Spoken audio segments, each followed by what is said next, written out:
Welcome again. ये मैंने आपको पॉइजली इक्वेशन डिराइव करके बताया था, और मैंने आपको ये भी कहा था कि भाई ये नहीं मिलेगा आपको किताबों में, विकीपीडिया पे, इंटरनेट पे और यूट्यूब पे। तो मैंने कहा था 20% से ज़्यादा टॉपिक है ही नहीं। 20% टॉपिक होते हैं बस, मेन मेन से लोग पढ़ाते हैं, वो चीज़ें होती हैं। तो जब बी अवेयर, सावधान रहे यूट्यूब की पढ़ाई से। यूट्यूब पे अगर पढ़ते हैं ना, तो बुक के टॉपिक मिला के चलना, बुक का टॉपिक देख के चलना, और साथ साथ में अपनी किताब से भी पढ़ते जाना। तो आप देखेंगे महीने 2 महीने में कि यार यहाँ तो कुछ मिलता ही नहीं है। यूट्यूब पे थोड़ा सा, यूट्यूब क्या है, ये है सोशल मीडिया।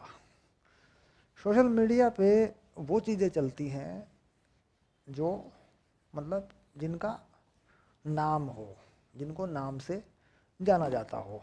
सोशल मीडिया पे वो चीज़ें नहीं चलती जिनको नाम से नहीं जाना जाता। अब आप कोर्स का 70% हिस्सा वो है जिसको नाम से आप जानते ही नहीं, इसका किसकी कोई परंपरा भी नहीं है, जो बहुत गहरा है, सेपरेट है, छिपा हुआ है। कंसेप्ट सारे छिपे पड़े हैं, सारे कंसेप्ट छिपे हुए हैं, कोई नहीं कहीं नहीं करेगा उसको। तो सोशल मीडिया पे उसका फिर यूज़ ही नहीं है, आएगा भी नहीं। सोशल मीडिया पे तो छोटी मोटी सी परिभाषाएं वगैरह बनाना, ये सब चीज़ें चलती रहती हैं थोड़ी थोड़ी सी ना। हाँ चलिए, हमने ये फॉर्मूला बनाया और इसका सवाल किया। अब हम चलते हैं 14 पर। ये भी बड़ा बढ़िया सवाल है और इसका एक उदाहरण भी है पीछे। ठीक, वायुयान पर यह सवाल है और पीछे इसका एक उदाहरण भी है। बिल्कुल सेम चीज़ है ये बिल्कुल सेम चीज़ है। पहले मैं इसका कंसेप्ट आपको एक्सप्लेन करता हूँ ताकि जो पीछे उदाहरण है उसकी स्टोरी क्लियर हो जाए आपको। ठीक, उसके बाद फिर इस सवाल में मैं वैल्यू डाल दूंगा। पहले कंसेप्ट को समझना है कि वायुयान उड़ता कैसे है। वायुयान उड़ता कैसे है। अक्सर बच्चे पूछते हैं सर वायुयान कैसे उड़ता है ना, उड़ता कैसे है, ये सवाल है। ठीक, सिंपल। तो हटा लूँ अब इसको मैं, ये लो। अब देखिए, वायुयान उड़ता है, उसके ऊपर एक उत्थापक बल ऊपर को लगाना ज़रूरी है, नहीं तो वह अपने भार के कारण नीचे की तरफ गिर जाएगा। तो उसके लिए क्या करना पड़ता है कि वायुयान की जो पंखड़ी है, जो पत्ती है, ब्लेड है, या उसका आकार है, इन टोटल वो आपको इस शेप में बनाना पड़ता है, ऐसे और ऐसे बनाना पड़ता है आपको इसे। अब चाहे उसकी ब्लेड हो, चाहे उसकी पूरी बॉडी हो, इसी शेप में होती है। अब वायुयान मान लीजिए आगे की तरफ चलता है, एक चाल है V0 आगे की तरफ, और हवा, वायु स्थिर है, वायु नहीं बह रही है मान लीजिए, क्योंकि उसकी हवाई जहाज की तुलना में वायु की बहने की चाल कम ही होती है, नहीं बह रही है मान लीजिए। तो वायु के कण इस पर पीछे की तरफ अगर देखें, इसके सापेक्ष गति में देखें, तो वायु के कण पीछे की तरफ इस पर बढ़ रहे होते हैं, इस तरीके से ऐसे बढ़ रहे होते हैं, देखो यूं, ऐसे। और कुछ कण नीचे की तरफ से भी आगे बढ़ रहे होते हैं,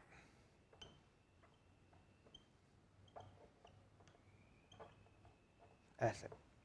ठीक, अब यहाँ पर देखा जाए कि नीचे वाले जो कण हैं, जो नीचे वाले कण हैं, अगर हम उनकी चाल की बात करें वायुयान के सापेक्ष, तो उनकी चाल पीछे की तरफ V0 ही होती है, कोई ज़्यादा उसमें फ़र्क नहीं होता। क्योंकि भाई ये तो सीधा है नीचे वाला एरिया। मान लीजिए एक बस आपसे आगे को जा रही हो, तो बस के सापेक्ष में आप पीछे जा रहे होंगे, तो यहाँ पर तो सेम है मामला।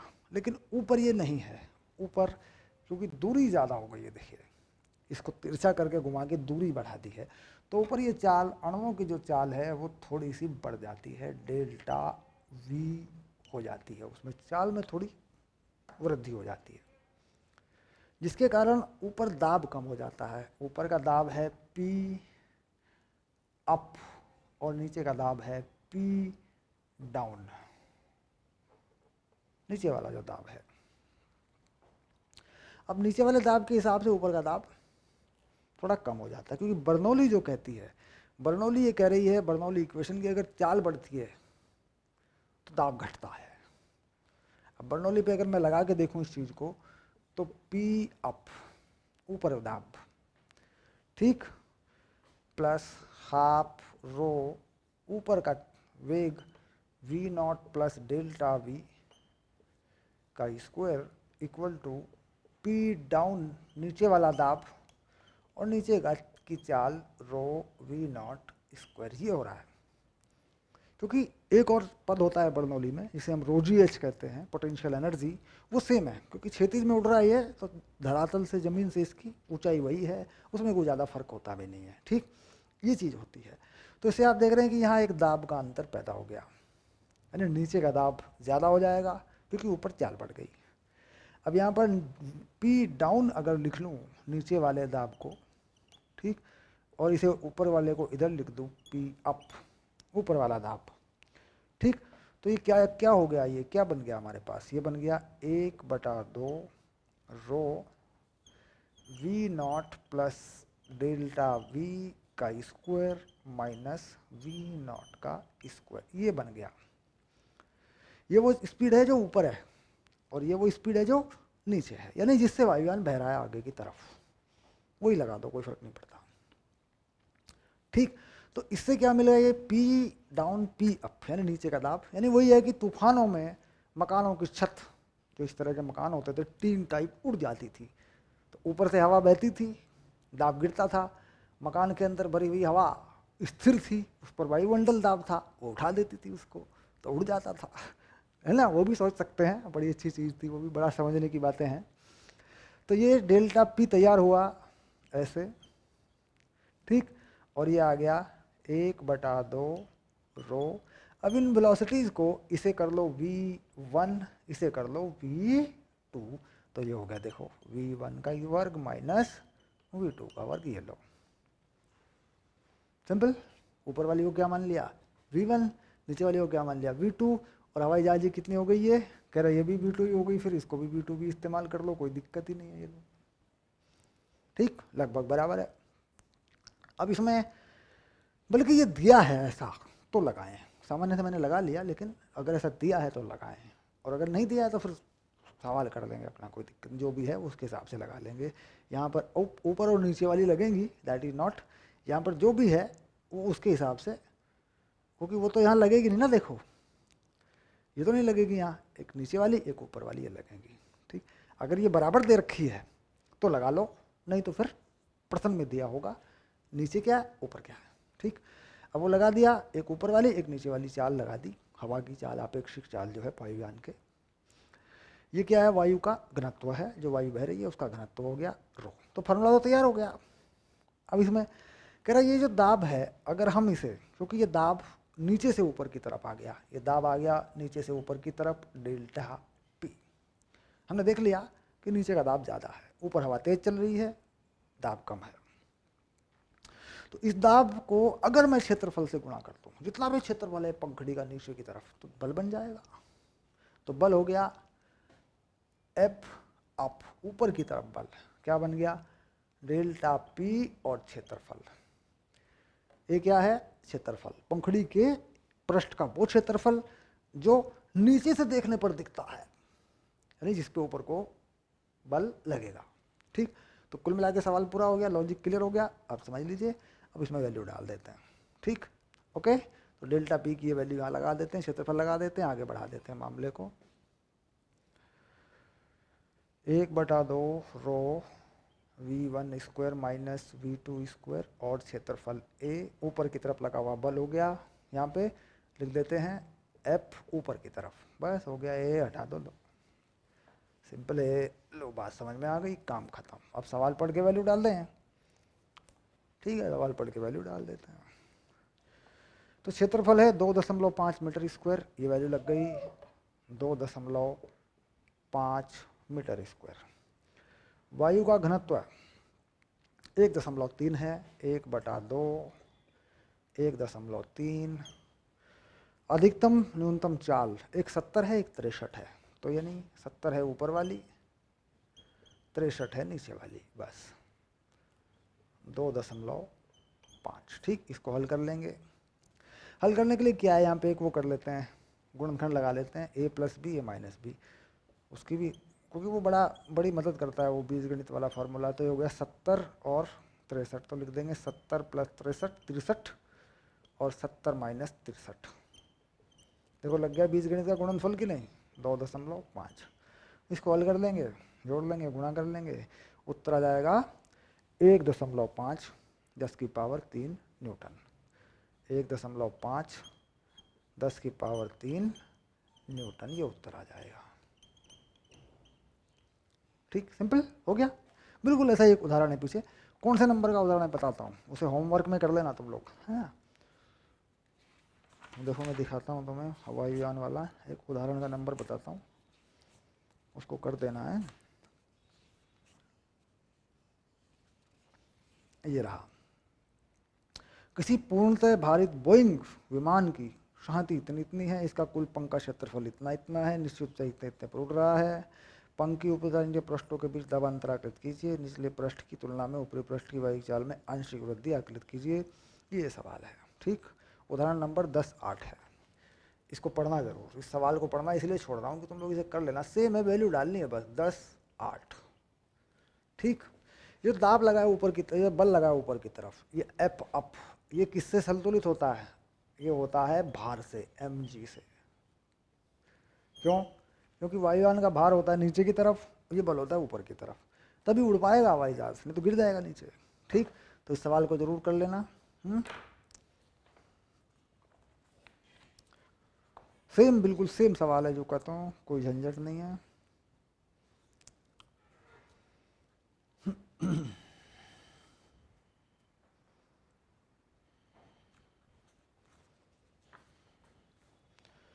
तो ये नंबर 14 हम कर चुके हैं, हम आगे बढ़ते हैं, फिर 15 की तरफ बढ़ते हैं, देखते हैं 15 में क्या है।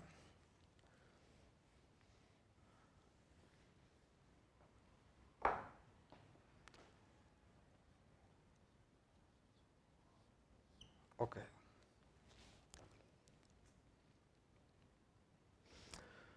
अब चित्र है, एक ए और एक बी शानहीन द्रव हैं, दोनों चित्रों में कौन सा सही है कौन सा गलत है। ठीक, दो चित्र बना के दे रखे हैं। ये चित्र है बेसिकली वेंटूरी मीटर वाले कंसेप्ट पे, वेंटूरी मीटर का जो कंसेप्ट है वो यहाँ पे लगता है। ए कुछ इस तरीके से दोनों चित्र बना रखे हैं इन्होंने, ए ऐसे,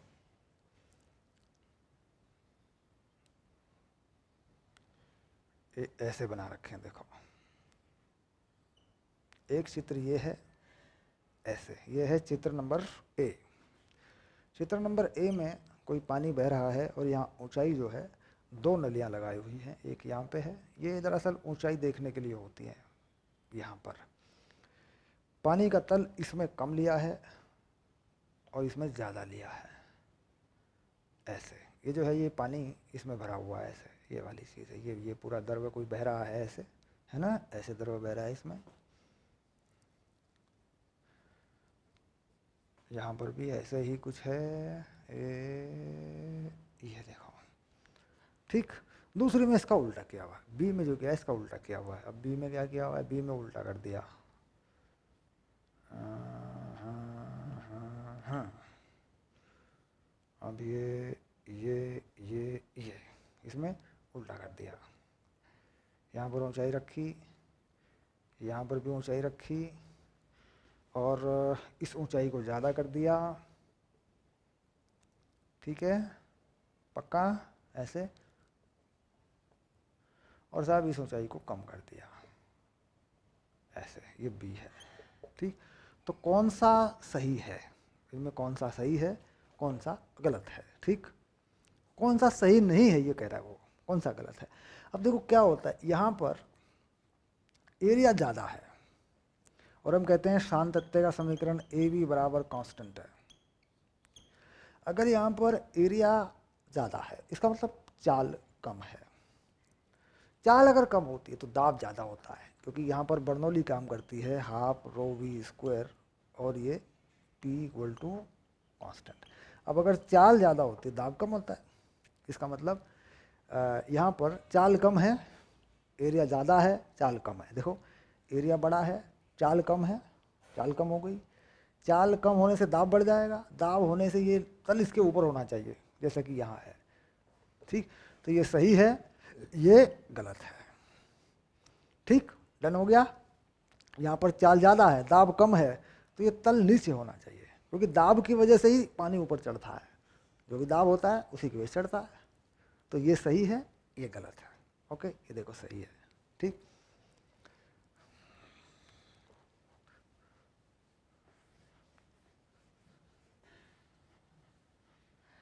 ये 15 नंबर भी तुम लोगों ने कर दिया। ठीक, अब आगे चलते हैं। किसी स्प्रे पंप की बेलनाकार नली में, ये नंबर आ गया 16। ठीक, किसी स्प्रे पंप की बेलनाकार नली में अनुप्रस्थ काट का क्षेत्रफल 8 सेंटीमीटर स्क्वायर है। इस नली के एक सिरे पर 1 मिलीमीटर व्यास के 40 छिद्र हैं।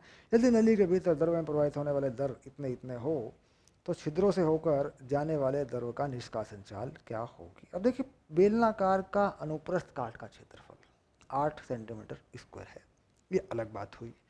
जिस तरफ से निकलता है वहाँ 40 सूक्ष्म छिद्र हैं, यानी कुल मिला के अनुप्रस्थ काट का क्षेत्रफल मान लीजिए ये है, ऐसे। ठीक, अब इसमें क्या है, छोटे छोटे 40 छिद्र हैं, ऐसे ऐसे। ये 40 छिद्र हैं, कम नहीं है, पूरे 40 हैं। अब यहाँ से क्या, पानी फुहारे के रूप में या लिक्विड निकलेगा, हर छिद्र में से निकलेगा।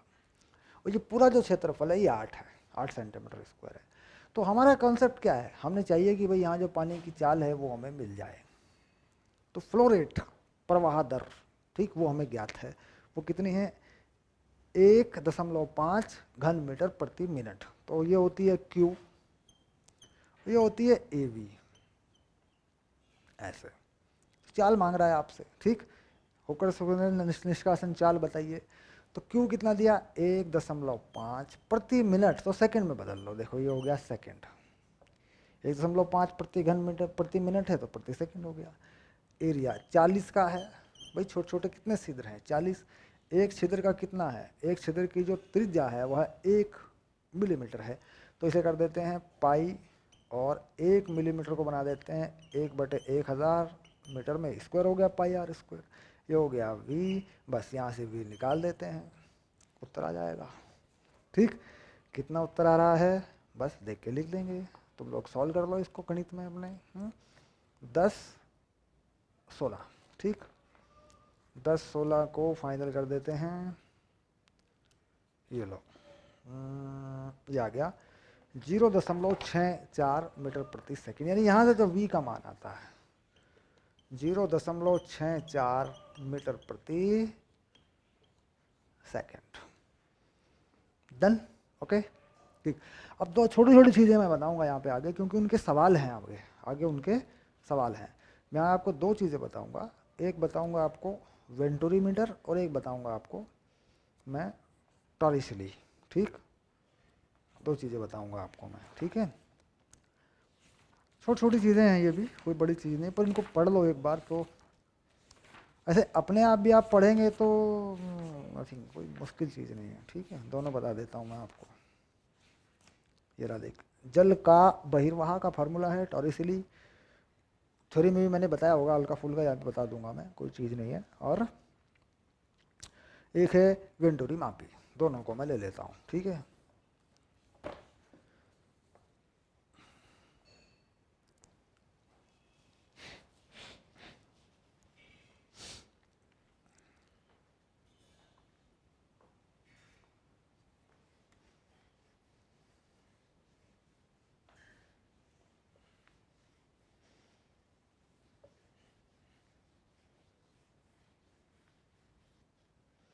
तो टाइटल लिखना पड़ेगा मुझे एनसीईआरटी का 10-4-1, ठीक, 10-4-1। एनसीईआरटी को 100% हम लोग कंप्लीट करते हैं, कवर करते हैं, ठीक। लेक्चर वाइज करते हैं, कई बार कुछ छोटी मोटी चीज़ें होती हैं तो उन्हें बाद में भी जोड़ देते हैं, कोई फ़र्क नहीं, but we are completing all NCERT basic, ठीक है। चलिए, अब पहला है चाल का बहिर्वाह, टॉरिसिली का नियम, ठीक। चाल का बहिर्वाह,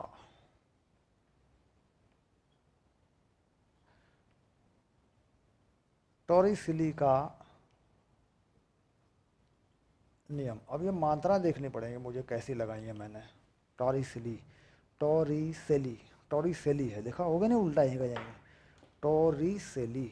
अब देखो टॉरिसेली, क्योंकि ये जो है वैज्ञानिकों के नाम जो है टॉरिसेली, हाँ ठीक है चलेगा, हो गया टॉरिसेली का नियम, ये आ गया, ठीक है। टॉरिसेली लॉ बोल देते हैं, ठीक, टॉरी, TORRICILLLI, टॉरिसेली, ठीक, ओके। अब यहाँ पे क्या है कि मान लीजिए कोई किसी बर्तन में जिसमें ऊर्ध्वाधर ऊंचाई हो और कोई पानी या कोई द्रव भरा हो ऐसे, और मान लीजिए यहाँ पर इसमें कोई द्रव भरा है ऐसे, और ये जो क्षेत्रफल है ये वाला, ये क्षेत्रफल है ए, ये पृष्ठ का क्षेत्रफल है ए, ठीक, और यहाँ पर इसमें कोई छेद करें और उससे पानी निकालें, ये पानी की चाल है V, और जहाँ से चाल निकाली जा रही है, पानी निकाला जा रहा है, उसका क्षेत्रफल है छोटे वाला, ये है A मीटर स्क्वायर इसका क्षेत्रफल है और इसका बड़ा है, ठीक।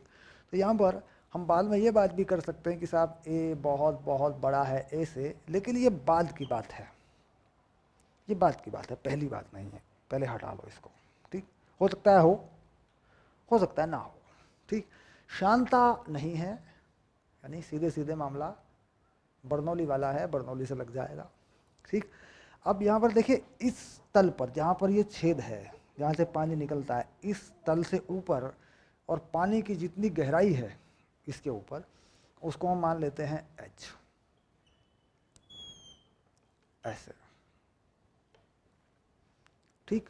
अब यहाँ पर क्या है कि अगर मैं यहाँ बिल्कुल जहाँ पानी निकला, पानी का कोई अणु निकला या कोई बूंद निकली, यहाँ पर देखूँ इस पे, ठीक, तो यहाँ इस पर दाब है केवल वायुमंडलीय दाब, इस बूंद के ऊपर दाब है बस वायुमंडलीय दाब, ठीक।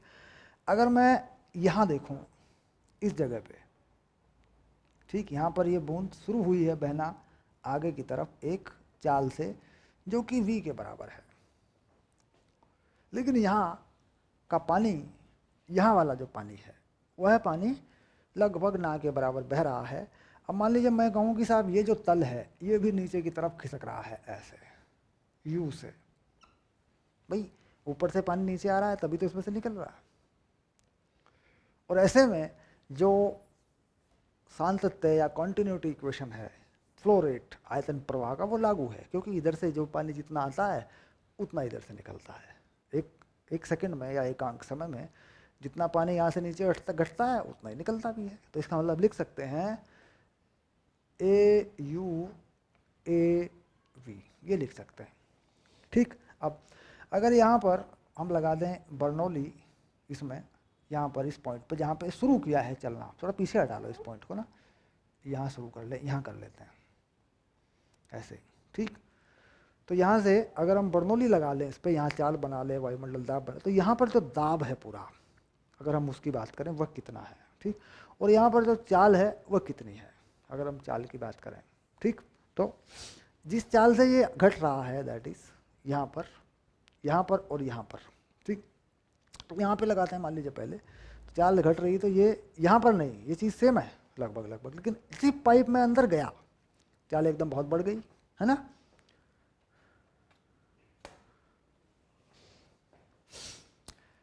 अब इसके बाद लगा दें बर्नौली इक्वेशन, लगा दें इसमें। अब देखो यहाँ तक जो दाब है यहाँ पे कितना है, वो है, यहाँ से आने वाला दाब क्या है, यहाँ से आने वाला दाब है P वायुमंडल, सिंपल वायुमंडल, और यहाँ पे दाब टोटल ये है P वायुमंडल प्लस ρgh, लिक्विड की डेंसिटी क्या है, रो है जो इसमें भरा हुआ है, ठीक, भर दिया, लो मैंने, देखो ये मैंने भर दिया, पूरे में भरा हुआ है, नीचे तक है, लेकिन हमें चूंकि इसी तल पे देखना है जिस पे वो छेद है, होल है। अब इसके बाद यहाँ पर अगर देखें कोई चाल है तो हाफ रो U स्क्वायर है, यहाँ पे चाल धीमी है, रो यू स्क्वायर है। जैसे जैसे जितना ये घट रहा है वही तरीके से यहाँ पे भी चाल है सेम, क्योंकि ये यहाँ से तो धीरे धीरे ही बढ़ रहा है ना आगे। बहुत ज़्यादा जो चाल हुई है वो तो इस छोटे वाले पाइप में जाके हुई है। यहाँ पे जो भी बनेगी वो चाल, यहाँ पे तो आयतन मतलब यहाँ पे एरिया ज़्यादा है तो चाल बहुत कम है। ये आ गया। अब हम थोड़ा आगे बढ़ते हैं, यहाँ देख लेते हैं जहाँ ये निकला। ठीक, यहाँ पे चाल बहुत ज़्यादा हो गई, दाब यहाँ पर केवल P वायुमंडल है, बस बाहर आ गया। अब तो यहाँ पे आ गया, इसके अंदर एस पॉइंट पर ले यहाँ ले लें, दैट इज नॉट, कोई फर्क नहीं पड़ता। और यहाँ पे जो चाल आ गई है हाफ रो वी स्क्वायर आ गई है। ठीक, सिंपल, यानी एक पॉइंट यहाँ ले लिया और एक पॉइंट यहाँ ले लिया इस होल से पहले। यहाँ की चाल में कन्फ्यूजन होता है साहब, यहाँ की चाल यू क्यों है, उसको समझना है। धीरे धीरे धीरे धीरे घट रहा है लेवल, ठीक, तो यहाँ पे भी वही चीज़ चाल होनी है, धीरे धीरे पानी आगे की तरफ बढ़ रहा है बहुत धीरे धीरे। यहाँ जाके चाल बढ़ गई, एरिया कम पड़ गया। ठीक, अब इसके बाद ये नंबर काट दो तो मुझे इस V तक पहुँचना है। ठीक, अब देखो rho g h half rho v square minus u square, ये आ गया देखो, सिंपल। अब यहाँ से बदल लेता हूँ इसको, मैं क्षेत्रफल है मेरे पास, मैं u को हटा लेता हूँ। कितना u होगा यहाँ से, अगर देखो u होगा बटे a, ये लो। लगा दूँ यहाँ पे, लगा दो इसको। चलो 1/2 rho v square minus a square v square बटे बड़ा ए स्क्वायर, ये आ गया लो, सिंपल। अभी जो वी स्क्वायर है इसे कॉमन ले लो, 1/2 रो वी स्क्वायर, ये आ गया ए स्क्वायर माइनस ए स्क्वायर बटे ए स्क्वायर, ए स्क्वायर को लघुत्तम बना लिया, ये आ गया रो जी एच। अब ये रो कट गया, ठीक, अब ये रो तो कट गया, ठीक, तो हटा दूँ इसको, ये लो, ठीक, ये 2 यहाँ से हटा दूँ, इधर ले आऊँ, ये लो, ठीक। ये जो ए स्क्वायर है इसे भी इधर ले आऊँ, ये लो, ये भी हट गया। इसे नीचे ले आऊँ, ए स्क्वायर माइनस ए स्क्वायर है, ये भी हट गया, ठीक। इस पर वर्गमूल लगा दूँ, ये भी हट गया, ठीक। तो कुल मिला के v का मान, ठीक, देखो ये पूरा v आ गया ऐसे, तो कुल मिला के v का मान फाइनल क्या हुआ,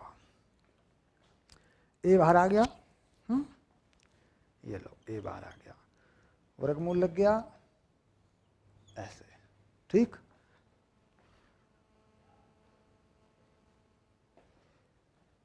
और 2gh हो गया, ये आ गया, और ये ए स्क्वायर माइनस ए स्क्वायर हो गया, ये आ गया तुम्हारा v का मान, ठीक। अब एक चीज हम लगाएंगे, अब आके अब हम कहेंगे साहब एरिया बहुत बड़ा है, अब हम लगा दिया हमने ए जो है बहुत बहुत बहुत बड़ा है ए से, अगर ये शर्त लगा दी जाए, ठीक, तो ये चीज़ खत्म हो जाती है ये वाली, ठीक। देखो ये चीज़ खत्म हो जाएगी यहाँ से, ए स्क्वायर माइनस ए स्क्वायर बटे ए स्क्वायर बटे ए स्क्वायर, ऐसे कर दो, देखो इसको यूँ,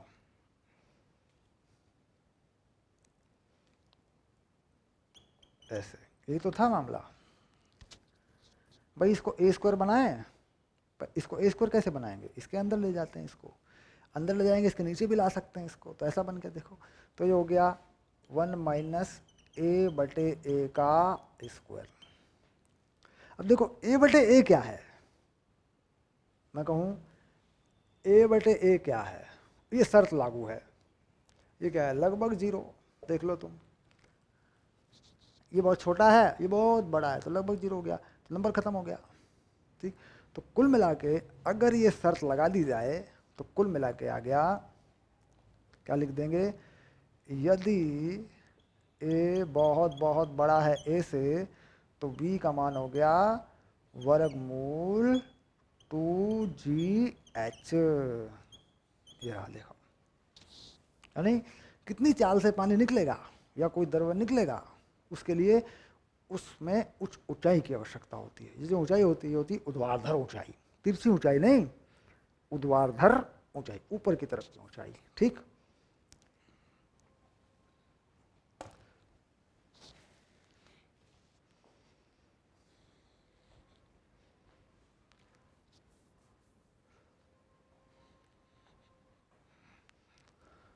तो बन गया फार्मूला, सवाल तैयार है।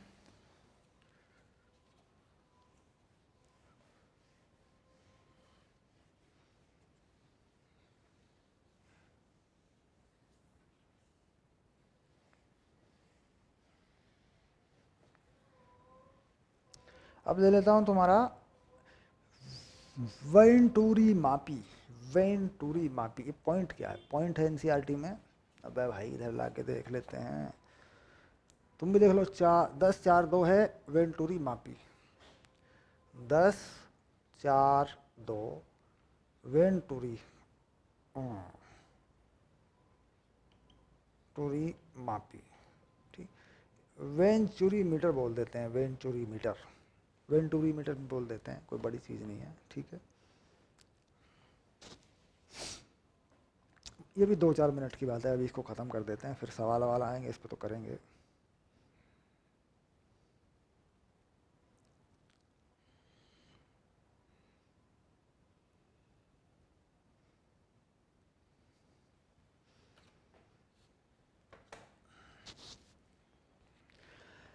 ये भी क्या है?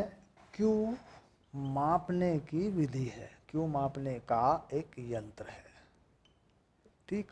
क्यू क्या है? ए वी है, ठीक। यानी फ्लो रेट, प्रवाह दर। प्रवाह दर का मतलब लीटर या घन मीटर प्रति सेकंड, यानी कितने लीटर तेल या पानी किसी पाइप में से बह रहा है या कोई भी चीज़ बह रही है, उसको नापने का ये तरीका। यानी हमें इसमें ए वी ही निकालना है, यानी वी निकालना है, इसे लगा देना है, मल्टीप्लाई कर देना, ये इसका बेसिक है, ठीक। चलिए देखते हैं कैसे निकलेगा।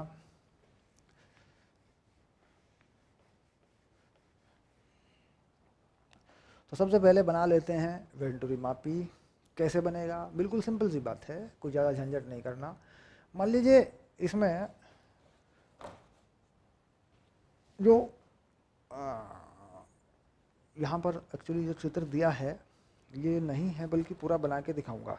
यहाँ पर ये दिया ना, हाँ इसको पूरा जोड़ दूंगा मैं, ठीक है, इसको बना के दिखा दे दूंगा, कोई बात नहीं, सेम कर दूंगा बिल्कुल। पाइप बना लेता हूँ पहले, पाइप में दिखाने में आसानी रहेगी। ये मैं पाइप बना लेता हूँ पहले। ये देखिए पाइप, ऐसे ये पाइप है जिसमें कोई द्रव बहता है, ऐसे यूँ, और इस पाइप को फिर वैसे ही बना दिया गया जैसा पहले था, ऐसे। ये पाइप है। अब पाइप में यहाँ वृत्ताकार पाइप बनाकर, ठीक। इसमें वृत्ताकार पाइप के लिए एरिया की ज़रूरत पड़ती है आपको, वृत्ताकार ही बना लेते हैं पाइप। सर्कुलर पाइप जो है, बेलनाकार पाइप जिसे कहते हैं, ऐसे ये बन गया, देखो वृत्ताकार पाइप। यहाँ पर हम जानते हैं कि क्षेत्रफल घटा है तो चाल बढ़ जाएगी, तो यहाँ पर हम एक ट्यूब लगा लेते हैं, मरकरी ट्यूब। ऐसे ही यहाँ पर भी क्षेत्रफल बड़ा है तो चाल जो है घट जाएगी, यहाँ पे चाल बढ़ जाएगी, तो हम इस पर भी एक ट्यूब लगा लेते हैं, ऐसे। और इन दोनों ट्यूब को हम मरकरी भर के एक दूसरे से जोड़ सकते हैं। इन दोनों ट्यूब को यू ट्यूब बनाकर हम जोड़ लेते हैं, ऐसे।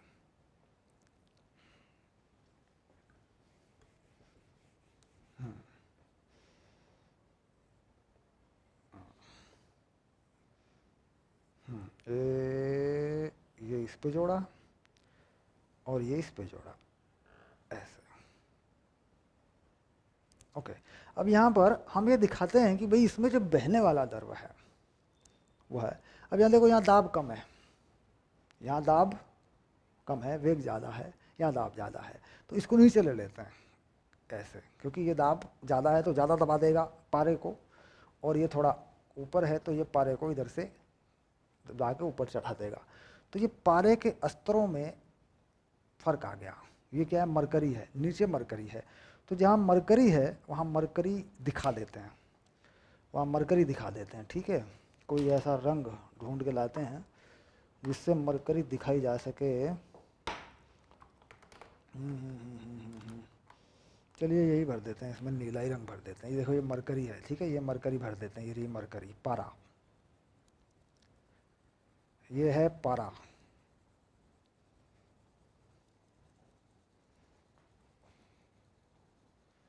ये भर दिया मैंने पारा, ठीक। ये है पारा, ठीक। अब पारे में यहां तक ये पारा है पूरा कंप्लीट, ये देखो। और पारे के स्तर जो हैं उनमें ऊंचाई का जो फर्क है वो डेल्टा एच के नाम से जानेंगे उसको। ये जो पारे के स्तरों में ऊंचाई का फर्क है ये क्या है, ये है डेल्टा एच, या सिर्फ एच कह सकते हैं, कोई दिक्कत नहीं है, डेल्टा एच है, ठीक। और पारे का घनत्व क्या है, ये है 13.6 10 की घात माइनस या प्लस 3 किलोग्राम प्रति घन मीटर, ये पारे का घनत्व है, ठीक। पारे के घनत्व को, ठीक, क्या लिखते हैं यहाँ पे लिखते हैं सिग्मा। क्या है, पारे का घनत्व, ऐसे लिख सकते हैं। हालांकि वैल्यू लिख दी मैंने, पारे का घनत्व देखो, ये जो वैल्यू है ये इसी की है, ठीक, सिग्मा लिख सकते हैं। अब बाकी जो है इसमें वो लिक्विड चला देते हैं जो हमें चलाना है, कोई बहाना है इसके अंदर। यहाँ का जो एरिया है छोटे वाला, इस एरिया को हम ए लिखते हैं, छोटा एरिया, और इस एरिया को हम ए लिखते हैं, ठीक। यहाँ जो चाल है उसको हम वी लिखते हैं, बड़े वाला। यहाँ पर जो चाल है उसको हम छोटे वाला वी लिखते हैं, ठीक। अब ए वी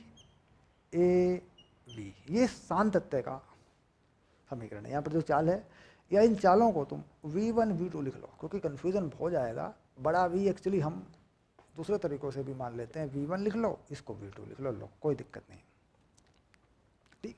यहाँ पर चाल कम है, यहाँ पर चाल ज़्यादा है, क्यों, क्योंकि क्षेत्रफल छोटा हो गया। चाल ज़्यादा होने से दाब घट गया तो दबाएगा नहीं ज़्यादा, यहाँ दाब बढ़ जाएगा, दबा देगा ज़्यादा। तो कितने दाब का अंतर है यहाँ में और यहाँ में, जो दाब का अंतर है वो इसकी वजह से है, ठीक। तो दाबांतर यानी डेल्टा पी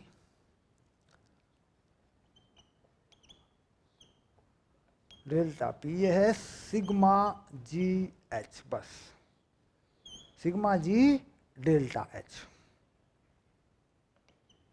बस और कुछ नहीं, यही दाबांतर है, ठीक। यह दाबांतर वेग के अंतर के कारण है, वेग के अंतर के कारण। अब वेग के अंतर से कौन सा दाबांतर है, बर्नौली में देखते हैं आप कि हाफ रो वी स्क्वायर एक पद होता है, अगर इसमें कुछ कम ज़्यादा हो जाए दाब का अंतर बढ़ता है नहीं बढ़ता है, तो इसी के कारण ये है। तो बस ज़्यादा पकड़े ना, थोड़ा सा पकड़ें।